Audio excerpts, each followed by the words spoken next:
வணக்கம், நான் உங்கள் சுபதர்ணியின் பெங்களூரிலிருந்து. கடந்த 3 வருஷமா பெங்களூர்ல கர்நாடக தமிழர் பத்திரிகையாளர் சங்கத்தின் சார்பாக புத்தக திருவிழா நடத்தி வராங்க. முதல் ஆண்டு பெங்களூர் தமிழ் சங்கத்தில் நடந்தது. இப்போ கடந்த 2 வருஷமா பார்த்தீங்கன்னா சிவாஜியோடைய இந்தியன் எக்ஸ்பிரஸ் எதிரில் இருக்கிற தி இன்ஸ்டியூட் ஆஃப் இன்ஜினியரிங் அப்படின்ற கல்லூரியில் தொடர்ச்சியாக 2 வருஷமா நடத்தி வராங்க. இந்த புத்தக திருவிழா இஸ்ரோவுடைய விஞ்ஞானி சிவன் 2 பேரும் தொடங்கி வைக்கிறாங்க. இன்னும் சற்று நேரத்தில் தொடங்க இருக்கிறாங்க. தொடர்ச்சியாக 10 நாட்கள் நடக்கிறதுனால 10 நாட்களும் நம்ம சேனலில் இந்த புத்தக திருவிழாவை பற்றியான இந்த புத்தக திருவிழா குறித்தான வீடியோக்கள் நம்ம தொடர்ச்சியாக போட இருக்கோம். வாங்க வீடியோக்குள்ளே போவோம். பெங்களூரில் தமிழ்ல பேச வாய்ப்பு கிடைச்சிருக்கு. அதுவும் புத்தக கண்காட்சியில் பேசுறது பெரிய விஷயம். எழுத்தாளர்கள் சமூகத்தின் அறிவை வளர்க்கும் முக்கிய பங்காற்றுகிறார்கள். எழுத்தாளர்கள் சமூகத்தின் கலாச்சாரம் மற்றும் பண்பாட்டை பிரதிபலிக்கும் முக்கியமான பங்கு வகிக்கின்றனர். புத்தக எழுத்தாளர்கள் புதிய யோசனைகளை உலகுக்கு பரப்புவதற்கான பிரதான ஊக்கியாக இருக்கின்றனர். அரசாங்கம் விண்வெளித்துறையில் தனியார் நிறுவனங்களுக்கு பங்கேற்கணும்னு சொல்லியிருக்கிறாங்க. அதாவது நமது பாரத பிரதமர் அவர்களின் முயற்சியால் ஸ்பேஸ் செக்டர் ரீஃபார்ம் அப்படின்னு சொல்லி 4 வருடத்துக்கு முன்னாக ஒரு சிஸ்டத்தை கொண்டு வந்தோம்.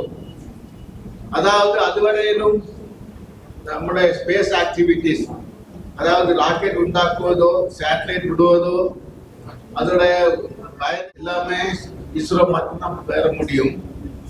ஆனால் பாரத பிரதமர் honourable prime minister Narendra Modi G announced that why only that ISRO, why not from other citizens of India can also do this activity. அப்படி ஒரு ஸ்பேஸ் ரீஃபார்ம், ஒரு ரியலி ரீஃபார்ம் கொண்டு வந்தோம். இதனுடைய பயன் என்னவென்றால் இஸ்ரோ மட்டுமல்லாது பிரைவேட் கம்பெனிகளும் அதில் பங்கேற்று ஸ்பேஸ் ஆக்டிவிட்டியில பங்கேற்று முன்னேற்றம் பெறலாம். அதாவது இஸ்ரோவுடைய 16,000 பேர் மட்டுமல்ல, இந்தியாவில் உள்ள 140 கோடி மக்களும் இஸ்ரோ விண்வெளி துறையில் பங்கேற்க வேண்டும். அதனால் இந்தியாவுடைய எக்கனாமி நல்லா உயரும் என்ற ஒரு உன்னதமான திட்டத்தை கொண்டு வந்து இருக்கிறார்கள். அதனால் மாணவர்கள் இனிமேல் கவலைப்பட வேண்டாம். ஐஎஸ்ஆர்ஓவில் நம்ம சேர முடியவில்லையே என்று கவலைப்பட வேண்டாம். ஐஎஸ்ஆர்ஓவில் பண்ணக்கூடிய வேலைகளை அவங்களாக அவங்க மூலமாக ரிசர்ச், அதாவது ரிசர்ச் அண்ட் டெவலப்மெண்ட் எல்லாம் செய்யலாம். அதுக்கு ஏதுவாக உள்ள ஸ்பேஸ் ரீஃபார்ம் இப்போ அமலில் இருக்கின்றது. அதை மாணவர்கள் உண்மையாக பயன்படுத்தி கொண்டால் அது அவங்களுக்கு உபயோகமாக இருக்கும். இஸ்ரோ இப்போ இந்த அளவுக்கு வளர்த்திருக்குது என்னன்னா, அதற்கு முக்கிய காரணம் புத்தகங்கள். அதாவது நாங்கள் தான் ஆங்கிலத்தில் டாக்குமெண்டேஷன்ஸ் சொல்லுவோம். இந்த டாக்குமெண்டேஷன்ஸ் தான் நாலேஜ் டிரான்ஸ்பர். ஆக்சுவலா ஒர்க் பண்ற அதுல எம்ப்ளாயிஸ் எல்லாம் கொஞ்ச நாள் ஒர்க் பண்ணிட்டு அவங்க ரிட்டையர் ஆகி போயிடுவாங்க. ஆனா அதோடைய நாலேஜ் எப்படி அடுத்த ஜெனரேஷன் டிரான்ஸ்பர் பண்றதுங்கிறது டாக்குமெண்டேஷன் தான். அந்த டாக்குமெண்டேஷன் உண்மையாக அதை உருவாக்கினால புத்தகங்கள் கொண்டு வந்ததுனால அந்த கண்டினியூட்டி, அதாவது 60 வருஷமாக அந்த இஸ்ரோ வளர்ந்து ஒரு சிறிய பென்சில் ராக்கெட் விட்டு நம்ம இப்போ சந்திரனிலே போய் இறங்கி நம்ம அங்கு ஆய்வு செய்ய அளவுக்கு நம்ம வளர்ந்துருக்கிறோம். இதற்கு எல்லாம் முக்கிய காரணம் இந்த டாக்குமெண்டேஷன், அதாவது புத்தகம். அந்த செய்ய வேண்டிய தொழில்நுட்ப புத்தகத்தை வைத்துதான் நாங்கள் ஒரு ஜெனரேஷன் பண்ணதை அடுத்து. என்ன பற்றி இங்க உள்ள கற்காலர்கள்லாம் ரொம்ப சொன்னாங்க, நீ சாதாரண குடும்பத்துல பிறந்து ஐஎஸ்ஆர் சேவனா இருக்கிற, நீ நினைச்சே கிடைக்கல, நீ சொல்றீங்க கேட்கலாம். ஏன்னா நான் நினைச்சிட்டு நான் ஒரு ஸ்கூல் டீச்சராக நினைச்சேன். அது நடக்கல.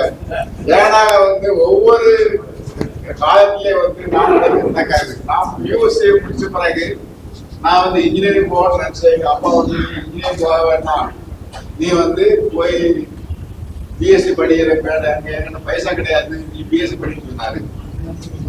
பிஎஸ்சி படிச்சு முடிச்ச உடனே நான் வந்து எம்எஸ்சி படிக்க ஆசைப்பட்டேன். அப்ப எங்க அப்பா சொன்னாரு எம்எஸ்சி போக கூடாது, நீ வந்து இப்ப இன்ஜினியர் படிக்க போறேன். இன்ஜினியரிங் படிச்சுக்கிட்டு வந்து நான் வந்து மாஸ்டர் ஆஃப் இன்ஜினியரிங் படிச்சேன். எனக்கு அதுல வந்து ஒரு ஆர்வம் வந்துருச்சு. அது பிறகு வந்து ஐஎஸ்ஆர்ஓல ஜாயின் பண்ணதுக்கு வந்து ஐஎஸ்ஆர்ஓ சேட்டலைட் சென்டர்ல போய் இன்டர்வியூ போனேன். சேட்டலைட் சென்டர் இங்க பெங்களூர்ல இருக்குது. அப்போ வந்து அவங்க என்ன நேர்காணல் கண்டுகிட்டு, நீ வந்து ஸ்பேஸ்க்கு வந்து சம்பந்தம் கிடையாது, யாப்பா வேஸ்ட் கொடுத்தாங்க. ஆனா பிற்காலத்தில் நான் தான் அந்த சென்டருக்கு வந்து சேர்மன் ஆனேன்.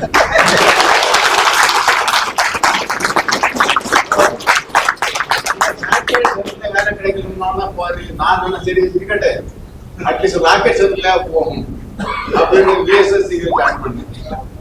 பிஎஸ்எஸ்ல நான் ஜாயின் பண்ணும் போது வந்து அந்த நான் ஒரு பர்டிகுலர் ஏரியாவில் ஜாயின் பண்ண நினைச்சேன் வந்து.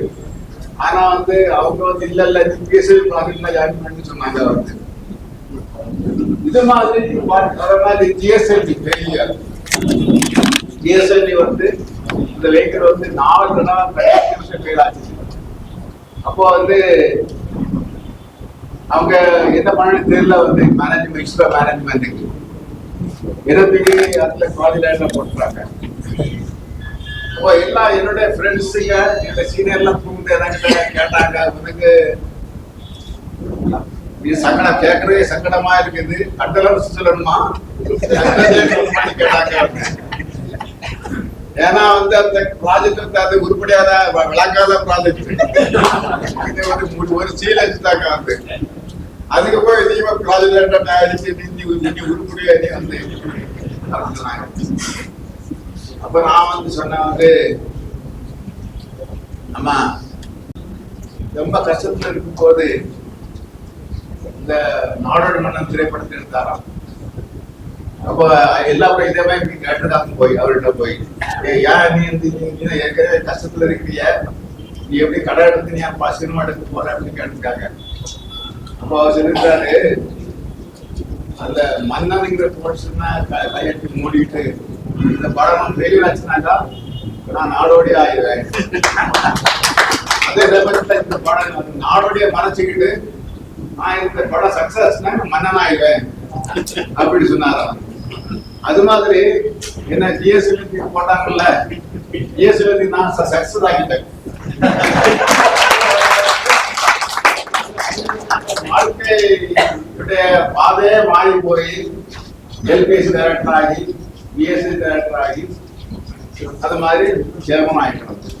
இப்ப நீங்க சொல்லலாம் வந்து, அதாவது நீ நினைச்சது என்ன நடக்க நான் ஆசைப்பட்டு கிடைக்கல, ஆனா கிடைச்சத வந்து நான் முறையாக பயன்படுத்தி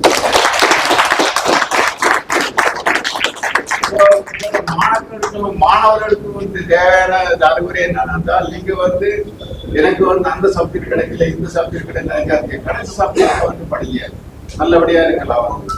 அதுதான் முக்கியமான உள்ள ஒரு அறிவுரை நான் சொல்ல வேண்டிய இது. இந்த ஜிஎஸ்எல்வி எல்லாத்தையும் போடும்போது என்னன்னாக்க, நான் வந்து எனக்கு ஞாபகம் வந்து என்ன ஒரு கதை ஞாபகம் வந்தது. அதாவது கேரளாவில் வந்து ஒரு இடத்துல ஒரு ஒரு குளத்துல ஒரு நிறைய முதல்ல உள்ள குழாய்கள் இருக்கு. அப்போ வந்து அது எப்படிடா வந்து அந்த குளத்தை வந்து தாண்டி போனோம், தாண்டி போனாதான் வந்து உங்களுக்கு வந்து 10 பவுன் ஒரு செயின் கொடுக்குறேன்னு சொல்லி அனௌன்ஸ் பண்ணாங்க.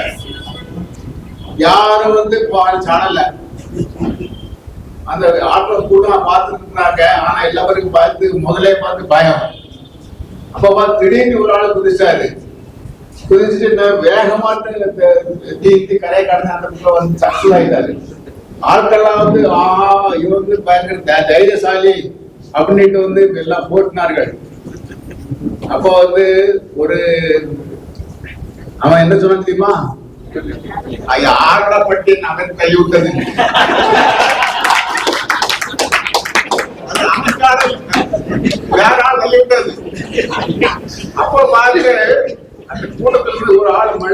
நைஸ் நழுவி போகிறது. யாருன்னா அவனுக்கு ஒய்ஃப் ஒய்ஃப் தான்